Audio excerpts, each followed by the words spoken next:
Hello, welcome to another Melinda's Musings.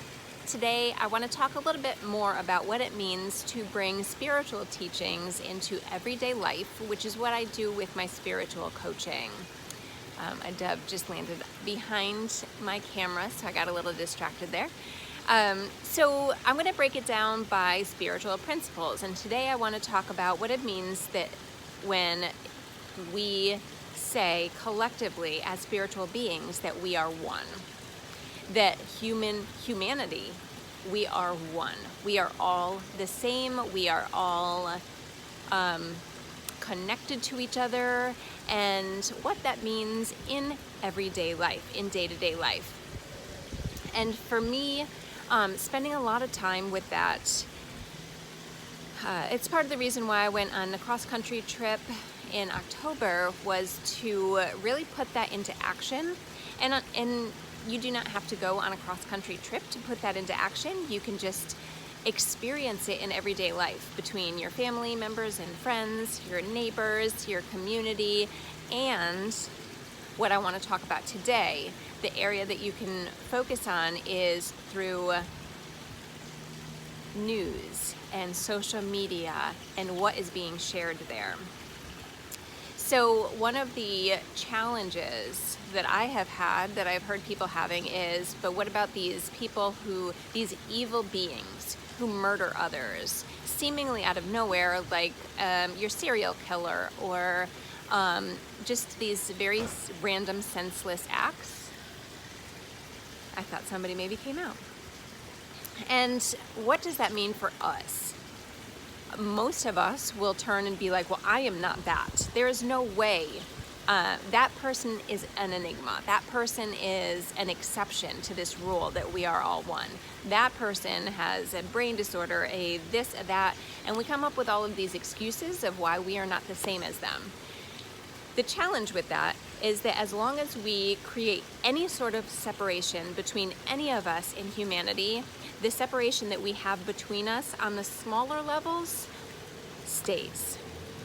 We have to accept all of humanity as being one if we are going to live in that spiritual principle of us all being one. So then how do we... The dove that was sitting there before is really puffed out. I don't know if it's because he likes this, what I'm talking about, or if he's like, oof, I don't want to talk about this. One or the other. And maybe you feel that way. Maybe you're like one or the other, like, ooh, this is interesting and I'm really into this. Or maybe you're like, ooh, I'm going to click this off right now. So thinking about us all being one, even those with brain disorders or with, the psychopathic tendencies or whatever else it is that they have, they are still human beings, and we are still capable of all that they experience. Which means if we had that same brain disorder, we would be capable of that too.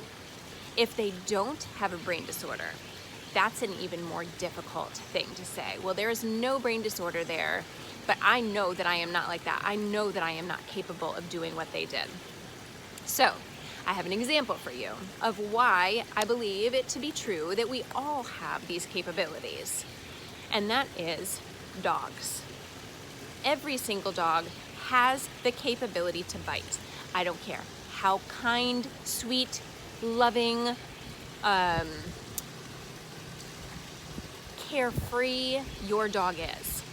More than likely, it's not going to bite. But the potential for it to bite is there, absolutely 100% without a doubt. All it takes is the right set of circumstances for the dog to bite. Now, typically, your sweet, loving, kind pets won't ever experience that situation that will cause it to bite. Sometimes they may get hurt and they get scared by the hurt, or the pain is just so great that they might nip, they might bite. So that could happen.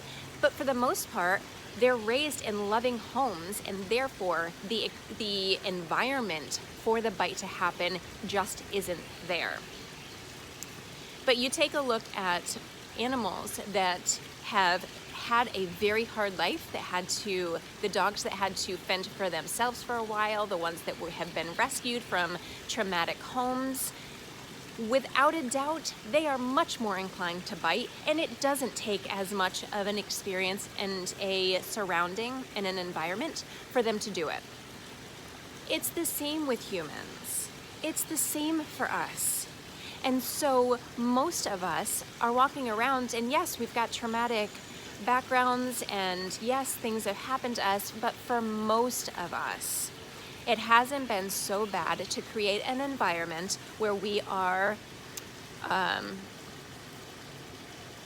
where we have the desire to act out killing someone and taking someone's lives, even our own life.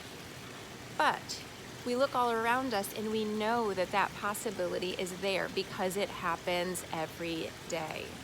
So, with that being said, then we have the ability, when we can see that we all have the potential for it, when I can see that I have the potential for it, then I go into my empathy and compassion and go, wow, I can't even imagine what that person has experienced, what has been in their life for them to commit such an atrocious act. That empathy right there, that compassion right there is what continues to bring us together. But you have to allow yourself to feel it first. You have to allow yourself to experience what it might be like for somebody else that's doing something that we can't even fathom that we could ever do. We have to go there. We have to go there. We have to allow ourselves to go there and find that compassion within for somebody that has an experience and then is surrounded by an environment that is the perfect storm that they in particular needed for that to happen.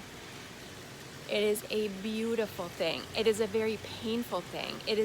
I have cried countless tears over this because it's also incredibly confusing, because in that compassion for this person, there's also more than likely a person or a family over here that has been devastated by the act that was committed here.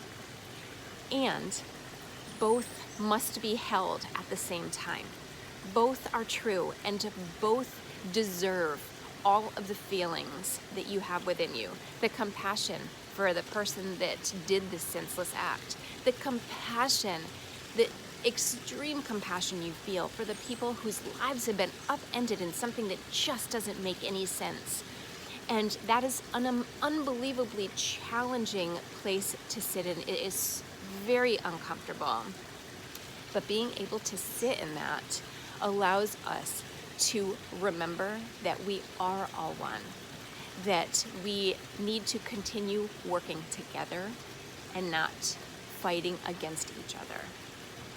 And then we have the ability to do it that much easier when it's time for us to do it with the very people that surround us. So that is one aspect of spirituality that I work on through this spiritual coaching, and that is one way to bring it down into day-to-day life. I hope that that message serves you well today. I know we went a little bit deep today. If you have any questions or if you want to explore this a little bit more, please feel free to reach out to me, melindaleeschmidt@gmail.com. Have an amazing day, and I will see you next time on Melinda's Musings.